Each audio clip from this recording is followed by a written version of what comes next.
Salut à tous, allez, aujourd'hui finalement je fais cette vidéo sur l'airdrop XRP, donc Evernode. Je comptais pas le faire effectivement parce que je trouvais cet airdrop un peu contraignant, mais je vais vous expliquer donc pourquoi je voulais pas le faire et pourquoi finalement je le fais et pourquoi je fais cette vidéo, ce qui permettra à tout le monde de suivre ces étapes assez simples finalement et de bénéficier donc de l'airdrop Evernode pour les XRP holders, donc les détenteurs de XRP. Donc Evernode, c'est un projet qui est rattaché sur la blockchain Xao. Xao, j'en ai déjà parlé, c'est un fork de XRP, du XRP Ledger, dans le but d'ajouter les hooks donc sur le XRPL et un peu plus d'intelligence comme les smart contracts. Donc on a vu le lancement de Xao où le prix devait être à peu près celui du XRP, mais finalement il a chuté complètement. Là il est en train de remonter, mais on ne sait pas trop ce que ça donne. Ça c'est mon premier warning, c'est que le jeton Xao donc devait avoir à peu près le même prix que le jeton XRP et ça n'a pas été le cas. Donc attention aussi où vous mettez les pieds. Ici, il n'y a pas grand risque puisque c'est un airdrop gratuit, entre guillemets, c'est-à-dire qu'on prend aucun risque et que Evernode va nous envoyer donc du jeton Evernode. Au final, ça se passe principalement sur le Xum Wallet et finalement, il n'y a que sur le Xum Wallet qu'ils peuvent assurer le process de airdrop d'Evernode. Donc, ils vont airdropper 5 160 960 Ever sur la blockchain Xao en proportion des XRP qui auront été qualifiés en faisant cette procédure. Donc autant dire que ça ne représentera pas beaucoup de Ever, mais bon, on verra ce que ça donnera. Du coup, première étape qui a déjà été terminée, c'était le 1er septembre 2023. Il fallait simplement avoir vos XRP sur un wallet perso, donc pas sur une plateforme d'échange, mais sur un wallet perso du XRPL, à savoir Xum, Ledger, Descent, ce que je sais d'autre. Franchement, j'arrive pas vraiment à comprendre quel est le but de cette première opération, donc du 1er septembre 2023, mais peu importe, c'est ce qu'ils demandaient, c'est ce que la plupart d'entre nous ont fait. Finalement, il n'y avait pas grand-chose à faire pour ceux qui détenaient déjà les XRP hors plateforme d'échange, mais voilà maintenant qu'il y a une deuxième étape. Donc, d'ici le 11 décembre 2023 à 18h, donc c'est le fuseau horaire de l'Australie, ça veut dire qu'il y a 10 heures de plus qu'en France. Ça veut donc dire que lundi 11 décembre à 18h en Australie, il sera lundi 11 décembre, 8h en France. Donc vous devez faire la procédure qui suit avant le 11 décembre, 8h heure française. Donc d'ici cette date, qu'est-ce que vous devez faire? Vous devez aller ici sur ce lien. Donc je vous ai mis le lien de cette page-là en description de la vidéo, ainsi que le lien pour faire cette procédure de réclamation. Je termine juste sur cette page avant. Ensuite, donc, entre le 11 décembre et le lancement, c'est-à-dire après le 11 décembre, les participants au airdrop vont devoir importer leur R-adresse, donc leur adresse XRP, dans l'application Xao et créer une trust line sur la blockchain Xao cette fois. Et cet outil est encore en train d'être finalisé par Xum, donc pour l'instant, rien de plus à faire. Et ensuite, donc, le 18 décembre à la date du lancement, les 5 millions de Ever vont être déposés dans un hook de la blockchain, qui va agir donc comme un dépôt sécurisé, on va dire, avec dans ce hook tous les Ever à distribuer en fonction de toutes les adresses.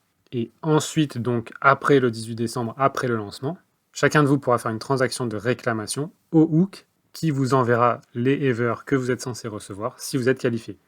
Donc, pour résumer, pour être qualifié, il faut avoir fait donc l'étape qu'on va voir aujourd'hui. Ensuite, mettre en place une trust line sur la blockchain Xao pour recevoir les Ever. Ça, c'est donc entre le 11 et le 18 décembre. Et que le compte en question contenait des XRP sur le XRP Ledger, donc la blockchain principale de XRP, et que ce compte contenait bien des XRP au 1er septembre 2023. Si toutes ces conditions sont réunies, vous allez recevoir vos Ever. J'avoue que c'est pas aussi simple que les airdrops XRP, mais ça devrait le faire quand même pour tout le monde. J'essaierai normalement de faire une vidéo entre le 11 et 18 décembre, quand on saura comment mettre en place la trustline. Pour vous aider à mettre la trustline en place, au moins vous serez all set. Alors donc, si on clique sur ce lien, on arrive ici, et c'est là que ça va se passer pour enregistrer votre adresse, comme adresse qui recevra le airdrop. Alors, pourquoi je ne voulais pas faire ce airdrop à un moment donné? Parce que simplement, le seul moyen d'accéder à ce airdrop, et il fallait donc soit importer son compte ou ses comptes qui sont par exemple sur Ledger Descent dans le portefeuille Xum, il peut faire ça, en entrant sa clé privée, c'est-à-dire les fameux mots, la mnémonique. Ça c'est clair que c'est hors de question pour moi.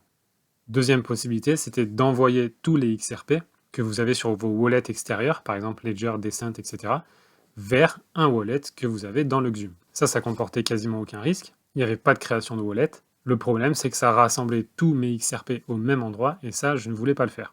Donc ça, c'est les raisons pour lesquelles j'avais abandonné le process. Maintenant, il y a une personne, donc Ralph, sur le groupe Telegram, qui a partagé ça. que je ne connaissais pas, mais en fait, on peut désigner un autre compte comme signataire d'une transaction sur le XRPL. Ça veut dire quoi? Ça veut dire que vous allez pouvoir, via le XUM Wallet, enregistrer votre compte, par exemple Ledger, via cette procédure-là. On va la faire, ne vous inquiétez pas, en signant la transaction via l'appli XUM avec un compte que vous avez déjà dans votre XUM. Et du coup, je ne connaissais pas cette fonctionnalité, mais c'est plutôt cool pour ce airdrop. On va pouvoir spécifier via ce lien toutes nos adresses sur tous nos wallets, qu'ils soient Ledger, Descent ou XUM ou autres, sans transférer nos XRP vers un wallet XUM et sans rentrer la clé privée, à savoir la mnémonique, dans l'application XUM.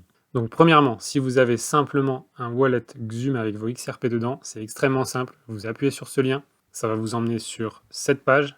Vous allez dans votre application XUM. Pour aller plus vite, je ne vais pas connecter le téléphone à l'ordinateur ici.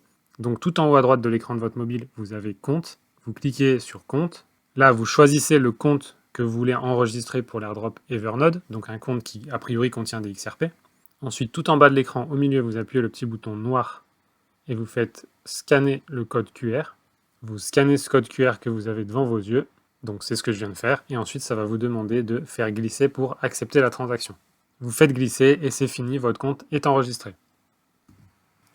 Maintenant, dans le cas où vous voulez faire la même chose, mais avec, par exemple, je vais le faire pour exemple ici, avec un compte sur un wallet Ledger. Donc premièrement ici, vous allez aller dans XRP Toolkit, vous vous connectez ici en haut à droite sur le bon compte, et vous allez ensuite ici dans Account, et vous allez sur Signers, ce qui vous amène sur cette page. Donc là, ce que vous avez sélectionné ici comme compte, c'est par exemple votre compte sur la Ledger, la Descent, la Tangem ou autre. En tout cas, un wallet XRP perso extérieur à XUM. Et donc ici, vous allez rentrer la clé publique d'un compte XUM dans le XUM Wallet qui aurait le droit de signer des transactions pour ce compte-là. Donc c'est comme une sorte de procuration. Ici, vous avez votre compte sur la Ledger ou autre. Et ici, vous allez mettre la clé publique de votre compte XUM qui va faire office de procuration et qui peut signer les transactions pour votre compte Ledger ou autre. Donc vous mettez l'adresse de votre porte-monnaie publique XUM ici. Pour trouver cette adresse, c'est simple. Donc une fois sur votre XUM Wallet et sur le bon compte que vous voulez comme signataire, vous faites demander. Et là, vous avez votre adresse qui apparaît. Vous faites copier. Vous l'envoyez par mail, Telegram ou autre. Vous scannez le QR, bref, peu importe. Et vous allez coller cette adresse ici. Ça, c'est donc l'adresse de votre compte sur le wallet XUM. Et maintenant, ici, vous faites Update. Là, moi, il me demande de connecter ma Ledger. Je me mets sur le wallet XRP. Je signe la transaction en appuyant sur la Ledger. Et voilà qui est fait. C'est tout ce qu'il y a à faire avec XRP Toolkit et la Ledger. Donc c'est pareil si c'est une Descent ou d'autres devices. Maintenant, on va retourner là. Et vous allez devoir simplement créer le compte sur XUM, donc le même que la Ledger, mais en lecture seule. Ça veut dire qu'ici, on ne va pas mettre la clé privée, mais on va simplement ajouter un compte sur XUM avec la clé publique. Donc là, il n'y a pas de risque. Ce que je vous décris là, c'est exactement la procédure qu'il y a ici, et dont je vous mets aussi le lien en description de ma vidéo. Donc maintenant, on va donc ajouter en lecture seule votre compte qui est sur la Ledger, Descent ou autre, sur l'application XUM. Donc pour ça, vous vous remettez sur l'accueil, vous allez dans Compte en haut à droite, vous allez faire Ajouter un compte, et là vous avez le choix entre créer un nouveau compte ou importer un compte existant. Vous faites Importer un compte existant. Vous cochez bien Lecture seule, vous faites Suivant, et là il vous demande d'entrer votre adresse XRP ou de la scanner. Et là c'est bien l'adresse publique de votre wallet XRP sur la Ledger, Descent ou autre. Donc vous récupérez cette adresse et vous la rentrez là. Ensuite vous faites Suivant. Là il vous demande un nom de compte, donc ça va être ce que vous voulez, mon compte perso, XRP, Ledger Nano X, Ledger Nano S, carte Tangem, Descent, peu importe, vous mettez le nom que vous voulez. Vous validez et il vous met importation du compte terminé. Et vous cliquez Hurrah, c'est parti. Et là maintenant vous voyez vos actifs sur XUM, mais ça devient un wallet en lecture seule. Maintenant que vous êtes sur ce nouveau wallet créé dans XUM, vous allez aller donc sur le claim.evernote.org, vous cliquez ici, ce qui va vous ouvrir cet écran-là.